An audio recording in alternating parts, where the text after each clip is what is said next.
So, for those of us who are on this awakening journey, you may have noticed that nature is a huge resource and that spending time in nature is very supportive to regulating the nervous system or getting in a high vibe frequency.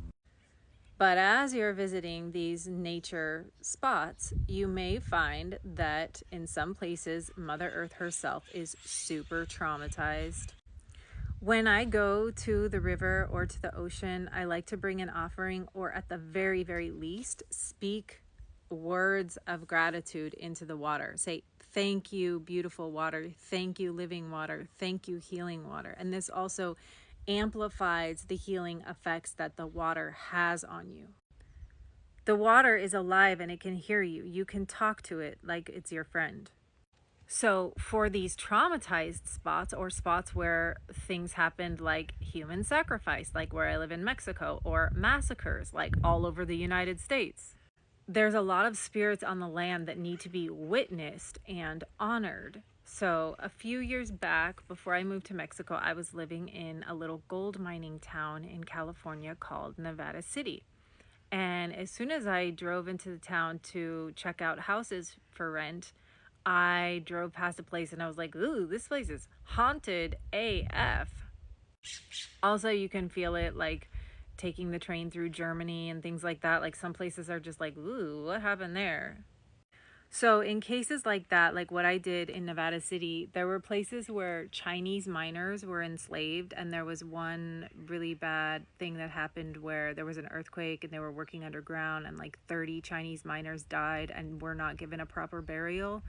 And so that place had a really haunty vibe, and there's a lot of spiritual people in the town, so everybody could feel it. And I think at this point it's feeling a lot better because so many of us have worked on it, but there are spirits of the land. There are places where if the earth has been mined, if the earth has been treated poorly, if the humans on the earth have been treated poorly, then she's really hurting. So the way that you would help the earth heal her trauma is kind of the same way that you would heal your own trauma.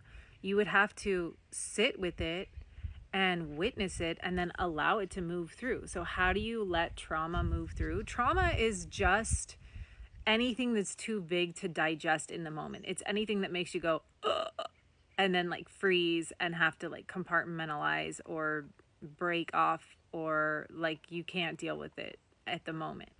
So, one of the first steps for trauma healing, actually, the first step for trauma healing is resourcing. That means feeling comfortable, feeling safe, feeling loved. That's why when people get into a loving relationship, a lot of times their trauma starts to come up. So when you're with the earth, you would be providing the resourcing. If you're healing the earth, you would be that love, safety, support. So you are holding a space for the earth where she feels safe, loved, seen, and supported. And then you're going to witness her. And then you may want to cry, scream, dance, journal. You can burn things. Burning stuff is really good at this stage in the where we are in evolution, because we have so much stuff to transmute. Fire is a really powerful alchemical tool. So working with the fire, speaking to the fire, writing things down, putting it in the fire, putting what you want to burn in the fire, right? So in the water, you speak into the water what you want to bring into existence.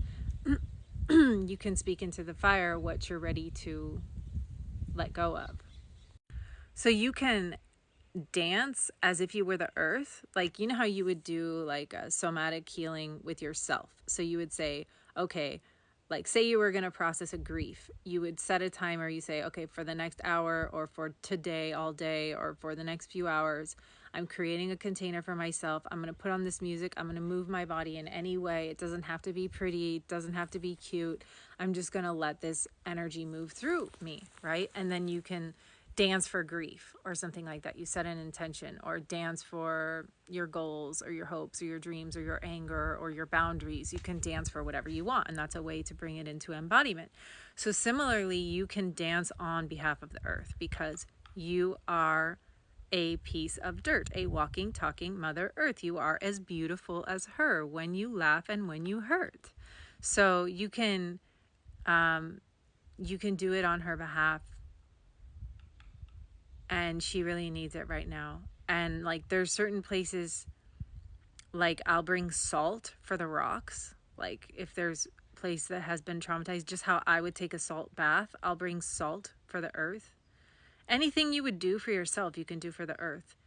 Burning things in the fire, salt, water, bringing offerings, bringing prayers, bringing songs, bringing drumming, bringing dancing. This will definitely help. And yeah, America has a lot of spirits, a lot of curses. I was just in Austin, Texas, and the whole area, you can feel the prayers of the ancestors are very alive on that land. Beautiful prayers from before the colonizers came. So,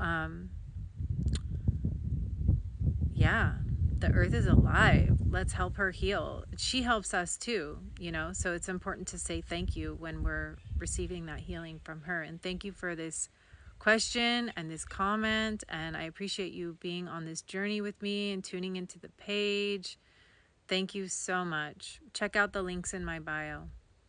Check out my website, lovelikeanocean.com. I do all of my one-on-one human potential coaching, interdimensional healing sessions on a by donation basis because I am operating as the voice of Mother Earth and teaching sacred reciprocity and embodying the generosity of Mother Earth, but also emphasizing like the importance of how we need to come with gratitude, you know, and we need to acknowledge. So that's how I work, and thanks for showing up, and I'll see you soon.